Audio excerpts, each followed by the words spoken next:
और शुरुआत बड़ी खबर के साथ कर रहे हैं। महाकुंभ हादसे में 30 लोगों की मौत हुई है। हादसे में घायल 36 लोगों का इलाज जारी है और बैरिकेड टूटने की वजह से ये हादसा हुआ।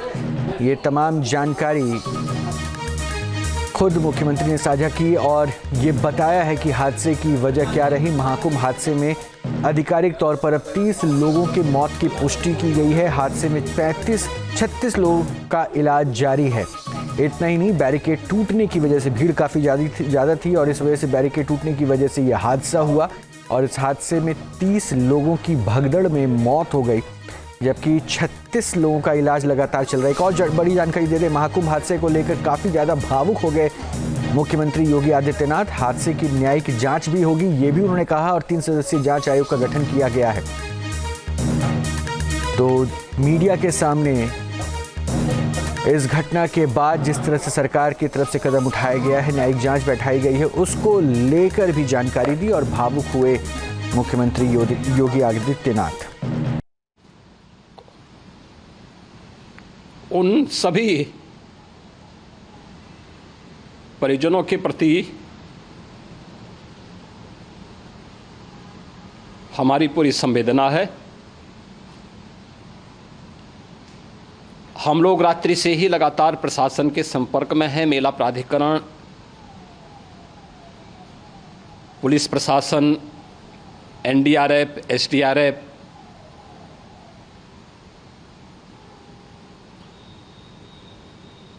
और भी अन्य जितने भी व्यवस्थाएं हो सकती थी उन सबको वहां पर तैनात किया गया है।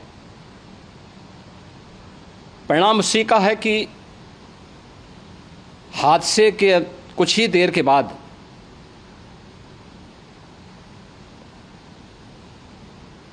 राहत कार्य को ग्रीन कॉरिडोर बना करके प्रशासन ने, पुलिस ने, एनडीआरएफ और एसडीआरएफ के स्वयंसेवकों ने सभी लोगों को हॉस्पिटल तक पहुंचाने का काम किया है। लेकिन दुर्भाग्य से इस दौरान ये मौतें हुई हैं।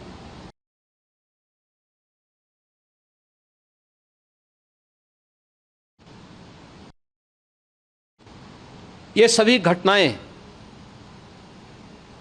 मर्माहत करने वाली भी हैं और एक सबक भी है। लेकिन हादसे के तह में भी जाने की आवश्यकता है और इसी दिशा से सरकार ने भी तय किया है कि हम इसकी एक जुडिशियल इंक्वायरी भी करेंगे, क्योंकि कई बार रिव्यू होने के बाद स्थानीय स्तर पर हर प्रकार की सतर्कता के बाद आखिर कहाँ से ऐसे हादसे फिर भी होते हैं और हुए हैं। इसके लिए हम लोगों ने न्यायमूर्ति हर्ष कुमार के नेतृत्व में पूर्व डीजी श्री वीके गुप्ता और retired IAS Shri DK Singh, इन 3 सदस्यीय जुडिशियल कमीशन को भी इसके लिए गठित किया जा रहा है। इन सभी अन्य कार्यों के साथ साथ हम लोगों ने वहाँ की पूरी घटना पर आज पूरे दिन भर एक एक घटना को लेकर के मुख्यमंत्री का जो कंट्रोल रूम था, उस कंट्रोल रूम से भी, चीफ सेक्रेटरी के कंट्रोल रूम से भी, डीजीपी के कंट्रोल रूम से भी लगातार इन चीज़ों की मॉनिटरिंग की जाती रही।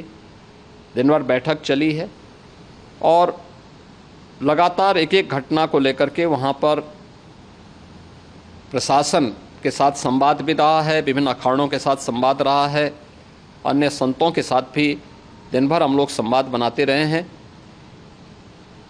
प्रातःकाल से आदरणीय प्रधानमंत्री जी का, माननीय गृह मंत्री जी का, माननीय राष्ट्रीय अध्यक्ष जी का, अन्य तमाम केंद्रीय मंत्रियों का, माननीय रेल मंत्री जी का, प्रदेश की माननीय राज्यपाल महोदया का भी इस संबंध में बराबर आवश्यक दिशा निर्देश भी। और एक और बड़ी जानकारी दे देते हैं कि महाकुंभ हादसे पर सीएम योगी ने मुआवजे का भी ऐलान किया है। मृतकों के परिवार को 25-25 लाख रुपए का मुआवजा दिया जाएगा। खुद इसकी घोषणा मुख्यमंत्री योगी आदित्यनाथ ने की।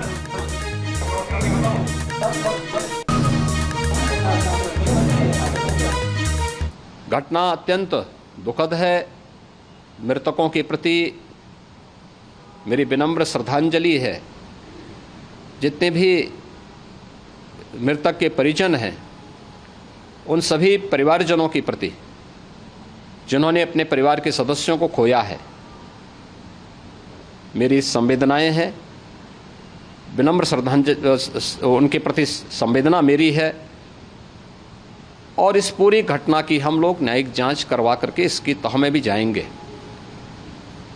इसके अलावा पुलिस के स्तर पर भी अलग से हम लोग इसके एक अलग से भी जांच करवाएंगे कि आखिर कहां पे ऐसे हादसे किन कारणों से हुए हैं,